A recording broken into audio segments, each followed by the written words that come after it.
School to school naman po sir, no? Kahit hindi naman kami yung mag-pick up. Forward na lang muna dito sa Kapatagan. Iya, mas better po yung pa-LBC. Basta yung, kasi ano yung, kinukulit na rin ako na pag-transfer yung si Rase. So, sige sir, ganun na lang po. Ano po? Thank you. Alam mo yung mga animals na yan. Masama talaga yung mga animals. Kailangan malaman mo yung differentiate ng mga... Patay Diggs. Paano yan yung mga animals na yan if pagala-gala lang dyan sa kalsada? Alam mo, pag magala yan sila, i-compare mo pag masagasa yung mga yan, wala kayong kasalanan yan ng ano, kasalanan ng... Kaya sabi ko sa inyo, huwag nyo isugal yung buhay nyo sa hayop. Ano, umalis na sila ni Peter Paul, umuwi na sa bahay, kaya kami na lang dito. Nagtatanong kasi doon na, may nagtatanong kasi bakit daw hindi dito nakatira si Peter Paul. Sabi, tinawag niyo pang ano yan, tinawag niyo pang PB house. Hindi naman siya, hindi naman nakatira din yung mga PB team. So, ito kasi yun.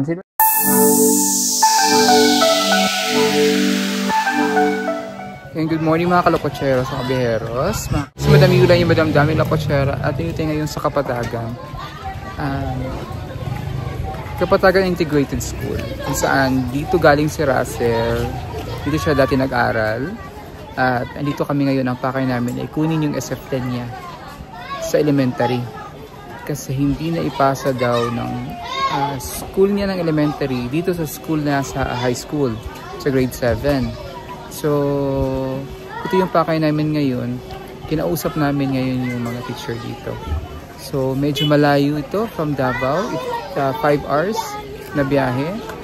At umalis kami din ng 5:30. Dumating kami dito ng 10:30 umaga sa school nila. So, medyo malayo-layo talaga yung biyahe namin. Ito din sadya namin dito para lang dun sa records ni Russell. At ngayon kakausapin natin ngayon yung mga kung sino yung mga in charge na pwede natin makatulong sa pagkuha ng documents ni Russell. Samahan nyo kami ngayon dito sa Kapatagan Integrated School.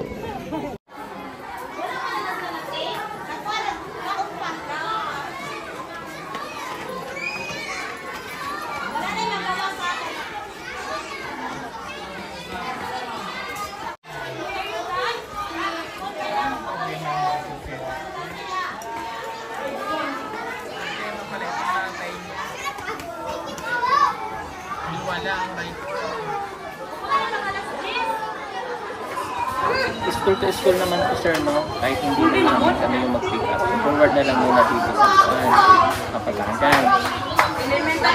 Kasi Kapatagan na lang bahalang mag-transfer ng school. Ano po? Okay, sige. Okay. Yeah, mas better po yung pa-LBC. Sige sir, ganito na lang. Basta, okay lang naman po. Basta yung, kasi ano yung, kinukulit na rin ako na pag-transfer yung si Rase. So, hopefully po yung 1 month and then na-cover po natin yung makapag-tracking sa ano po.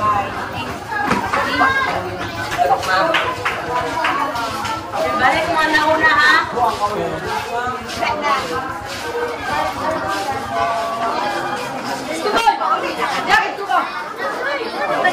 Dapat alas 10 na gani. Kasi oras ka shot na ng mga bata. Alas 10 na ang out.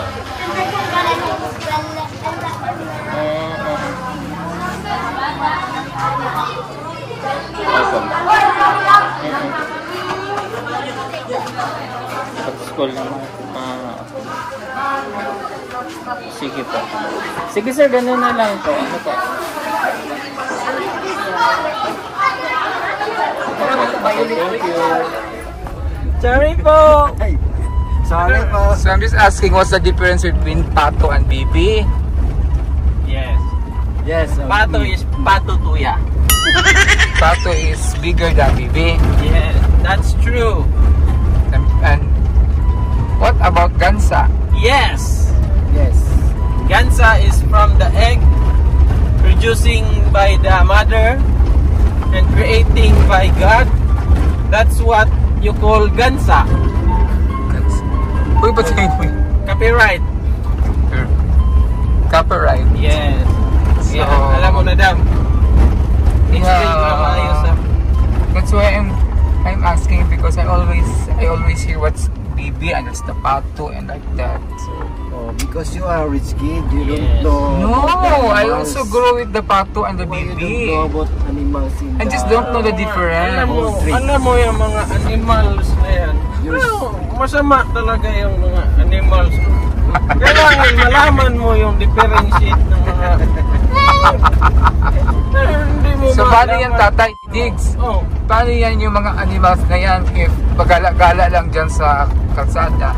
alam mo, kasi pag magala yan sila, i-compare mo pag masagasa yung mga yan, wala kayong kasalanan yan ng ano, kasalanan ng may-ari kasi bakit man kayo nagbuhay ng mga animals, hindi nyo pala mapanindigan paano nyo yan i-ano, hindi yung kasalanan ng driver.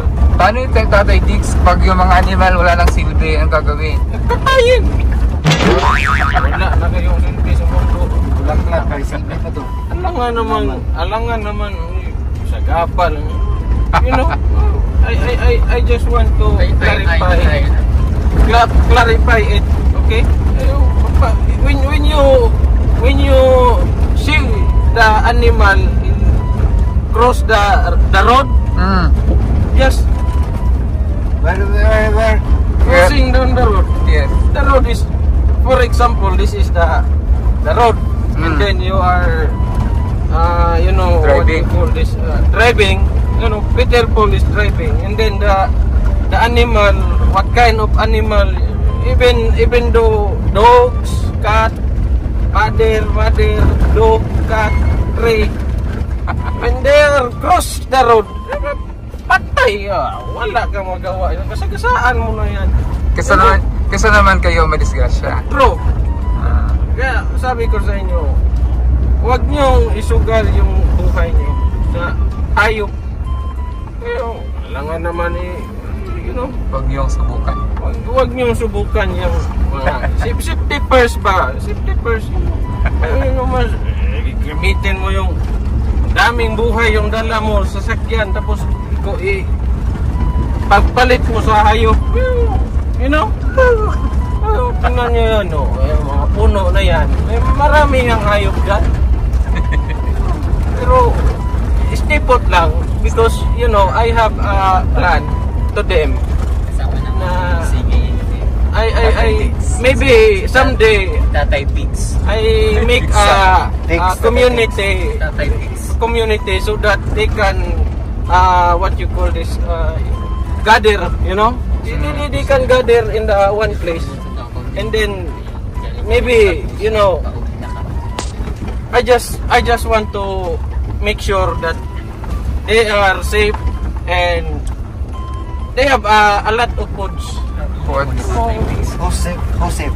Push. Tatay, Also a push it. Kasi kailangan talaga yan mga hayop. Hindi lang naman kung sabihin natin tao. Hindi lang tao yung mag-push it. Mga pinya oh. Gusto nyo kain pinya? Kunin nyo sa inyo man. Tatay Diggs, may Yes. patanong lang ako, Tatay Diggs. Ano yung masasabi mo doon sa sa sinabi ni Vice Ganda? Ano ba ang sabi niya? Yung joke niya doon sa West Philippines eh. Jet ski. So jet Hindi ski, ko kasi narinig jet yung ski holiday. Jet ski holiday. You know, that time Parang ginawa kanyang katatawanan. hayaan nyo yan. Kaya huwag nyong patulan kasi alam nyo, yung mga hayop kasi animal lover ako. Kaya ayaw kong masaktan yung mga kabayo. I'm sorry, I offended you. You know, No, I'm not offended because sabi mo you love the animals. Yes, I love Mahal mo the yung mga animal. kaulahi Kahit nating mga kabayo. yan sila. Mahal ko yung mga animal na yan. Horses. Horses and a lot of horses. You know, wag nyo lang let hirap talaga mag-English eh. Pero, well, Tatay Diggs, ano po yung masasabi nyo yes. regarding sa pagmamaneho ni Peter Paul? Wala akong masabi. I no comment about that because now we are riding. When you say bad about him, Yes, when I said bad, maybe he can kick me out. So that just be careful and then when we are arrived, that's the time. Okay? okay, later. Very good. To clarify yun, hindi ko Ulit talaga. Ano yun? Saan yung gamot mo? Hindi mo dala? hindi. Meron dyan ko din. Ha? Ko sa kanya kanina. Hindi naman nagsasensiing ng wild plants. Lang kita, baka may makita ng wild plants Ito, dyan. puro lang tayong isa. Ano na maganda? Sa inyo. Na naman good na good. Na naman na dito good. Pero tayo. May badyang na naman siya nakita. Ano yun? Bawal yun. Nakadikit na sa bahay. Sa bahay na nakikita. Yung... Badyang. Parang Una ba nakatira dyan, oh? Sira mo yan. Huwag na. Mamatay din. sa patato. Malaos gyapon tayo layo kitag biyahe. Pauwi na kami nga. Pauwi na kami, Davao. Ay, hindi pa. Parang tayo. Junjun na mo dam. Junjun. Successful yung aming lakad. Gani. Ah, kanidam. O ni pato. Patutin. Pato tuya. Sa English na baby. Nakapagong biyahe ito. It will take us 4 to 5 hours to drive going back home. Going back to the PB house kasi medyo malayo talaga to dito. Kanina madaling araw kami umalis. Alas 5. Umalis na kami ng bahay. Nakarating kami ng aga. So thank you and happy birthday pala kay Ma'am Lady Luyang of Dumaguete City, ating Happy birthday po Ma'am Lady Luyang. Thank you po for the love and support. More birthdays to come. Good health. And lagi po kayo mag-iingat. Thank you. Happy birthday. Happy birthday po Ma'am Lady Luyang. At enjoy nyo po yung kaarawan nyo po. At salamat po sa inyong suporta sa PB team po. At sana po mas marami pa po kayong matulungan at ma-celebrate na birthday. So enjoy po sa inyong kaarawan. Happy birthday po again. Birthday po, Ma'am Lady Luyang. Stay beautiful and healthy. Mabuhay ka hanggat gusto mo.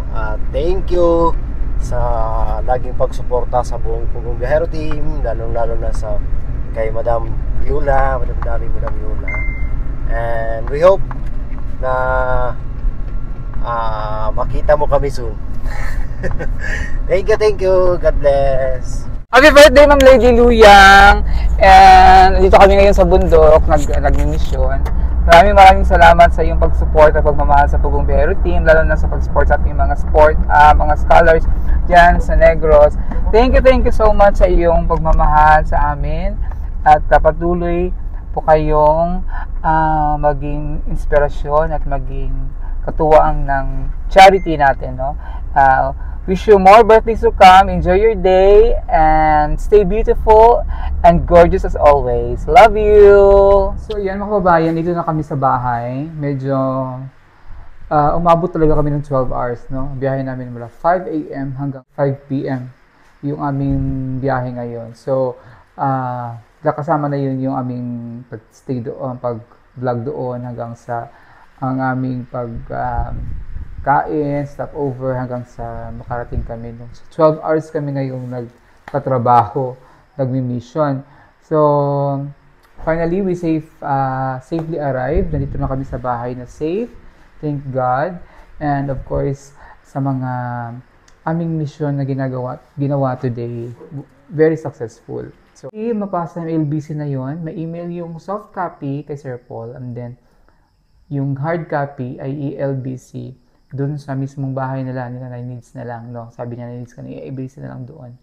Shout out sa mga teachers dyan, sa mga nagsasabi kanina na mga teachers sa Kapatagan Integrated School. So ngayon, ito na kami at ngayon, syempre, ako ang cook dito eh. So, magluluto tayo ngayon ng kung ano meron sa ref. So, dahil nag-isda kami kagabi, nagbangus kami, ang gagawin naman namin ngayon ay ito. Wala akong makita.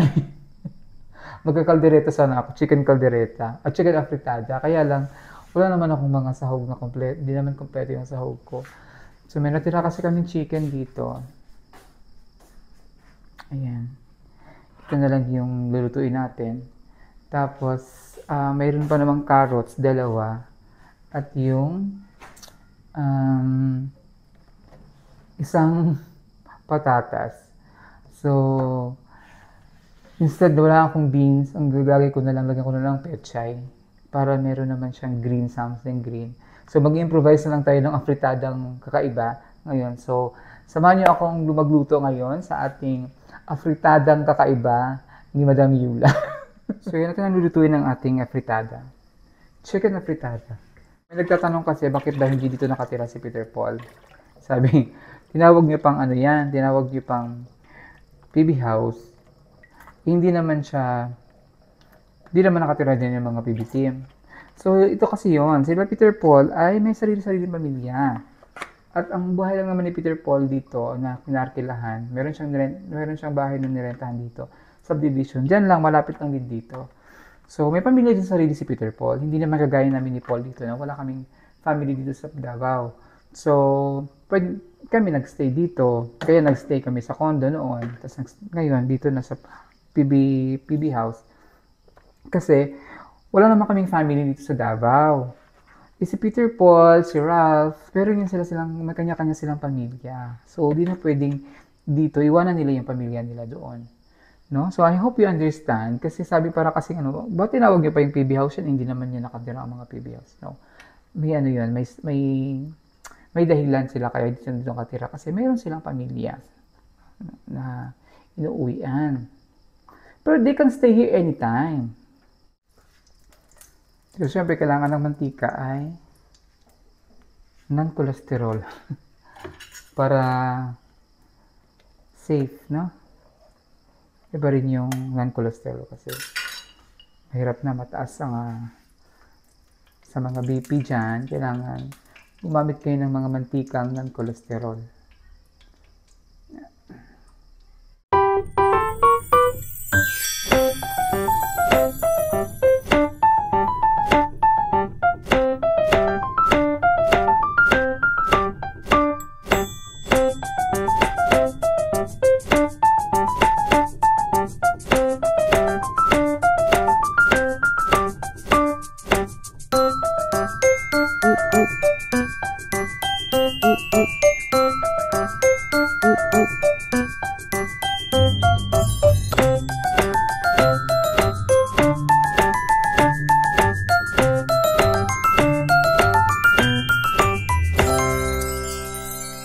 Sabi, pinapakuluan natin yung ating carrots, yung ating gulay na carrots.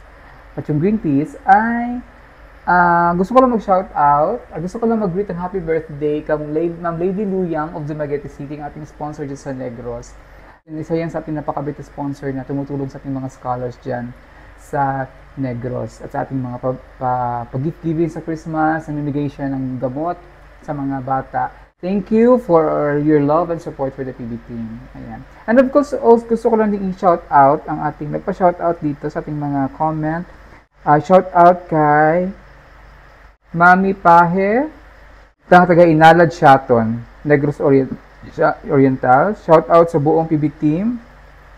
Nasa Paris po siya. I'm always watching PB team's vlog. Thank you so much, ma'am. And shout out din sa ating mga kababayan dyan sa Paris, France. Ito na. Medyo malambot na itong chicken natin. Tutusukin ko muna siya kasi ayokong manghula-hula, baka hilaw. Pero madali na naman kasi tutuin yung chicken. Ayan, malambot na nga siya. Okay. So, lagyan natin ang ating konting patatas. Ayan. And of course, also shout out kay Ma'am Miriam De La Rosa of Nueva Ecija na lagi nanonood sa atin yan. No? Thank you sa lagi niyong panonood ng ating mga vlog. Thank you so much. Ayan. So, pwede na to. Okay na to. Lagyan na natin yung yung gulay para maluto agad yung pechay. Ang dami kong pechay eh. Para sayang kasi masisira na lang yung pechay dyan sa rep. Laghalo ko na lang yung pechay.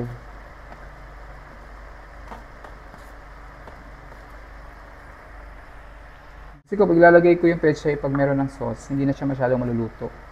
Mahalo. So, nilagay ko na siya habang may sabaw pa.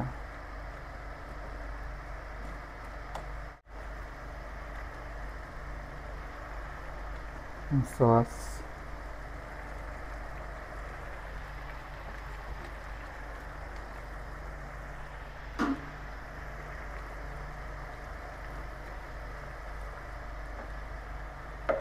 Tapos yung ketchup. Kasi wala kaming wala nang ibang dyan, tomato sauce.